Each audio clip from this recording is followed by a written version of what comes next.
Working for the people to create change is a great motivating factor behind many strong and active Latinas.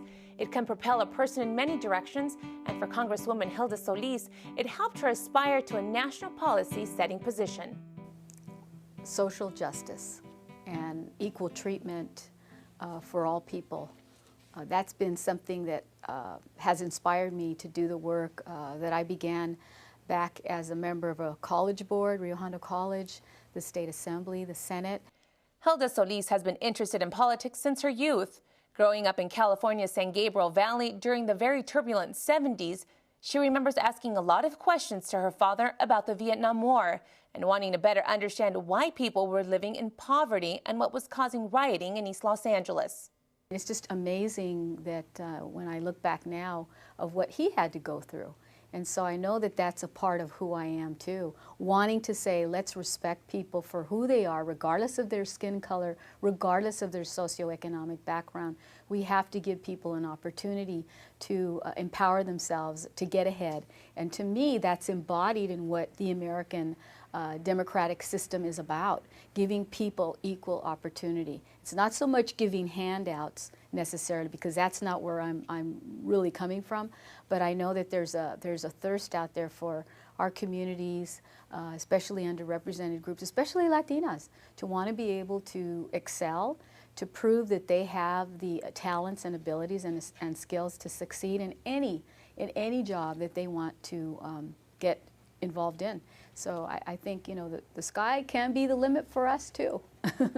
Hilda is a nationally recognized leader for her work to protect the environment, becoming the first woman to receive the John F. Kennedy Profile and Courage Award in 2000 for her work on environmental social justice issues. Hilda welcomes the chance to share her story with today's youth. For me personally, education was my springboard. If you don't have that foundation of education, and I mean higher education, then we're not going to have a fighting chance. So I deliberately tell them about what my experience was, that I was the first in my family to go to college, and I'm the third child of seven children. And part of it occurred because there was an interest on my part, as well as people that I ran into, happened to come in contact with, that told me about opportunities to go to college. No one had ever talked to me about how to apply for financial aid, that you could pretty much, if your grades were good, that you could actually get grants and it would be paid for. My parents were not prepared at that time to really give me that information. And once I found out I could do that, then I took advantage of it. And I, you know, was admitted to college, and thank God that there's financial aid and loan programs, loan guarantee programs that helped me. And after I went to college, my younger siblings, my sisters, all graduated. And I'm very proud of the fact that all it takes is one person to change things in a household. Hilda knows that while change may come slowly, it will happen. She believes many more young Latinas are stepping up to get involved in public service.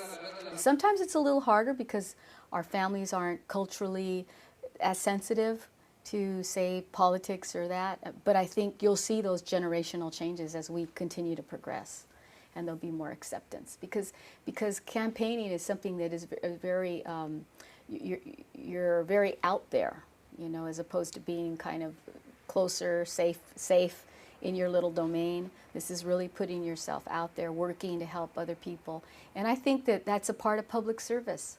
And whether it's to help a candidate or it's to help run an initiative, to help provide maybe more funding for school districts or to clean the environment, I think young people, especially Latinas, can be realistically involved in those aspects. Political experts are witnessing a trend towards a younger population becoming more politically active. I think you'll see the younger Latinas being the emerging force as opposed to the older Latinas.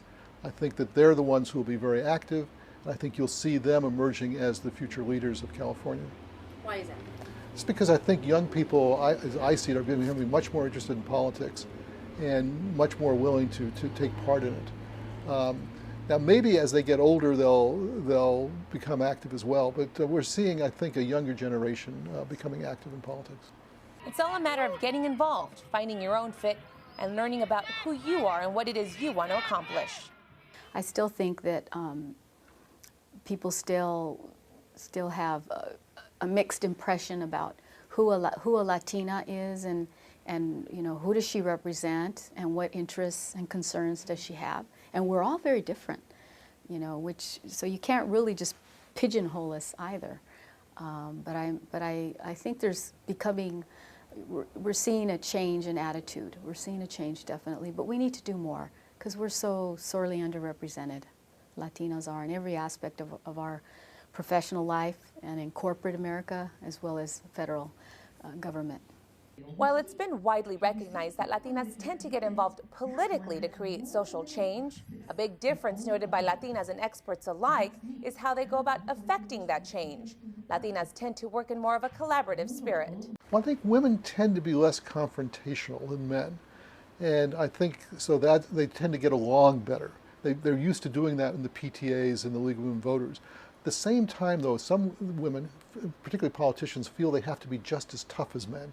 And sometimes I think that they go overboard and they appear to be more macho than they really are. And I think that sometimes alienates the other elected officials. So there's a real balance that they have to make when they're elected to office in terms of being more cooperative, but also being tough. And you know, that is something that is a balance that probably all politicians have to make. That's the difference between the Latinos and Latinas in many ways. That we know that at the end of the game, at the end of the day, that it's about getting more of what we can, given what the circumstances are. Your idea may be this, but at the end of the day, this is what it's going to end up looking like, and being able to deal with that, knowing that you put your best shot forward, that you did as much as you could to get accomplished, but this is what you're going to end up with. I mean, we have to understand how that works, and I think women, Latinos overall, understand that. We're always having a compromise for different things. The Latinas' desire to develop stronger alliances has led to the creation of formal and informal support systems, a comadre network. I think it's totally there, and I'm happy.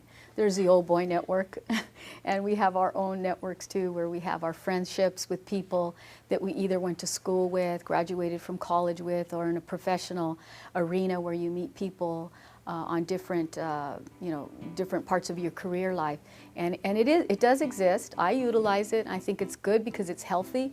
You can bounce things off of your professional friends or acquaintances and get feedback and kind of help each other out.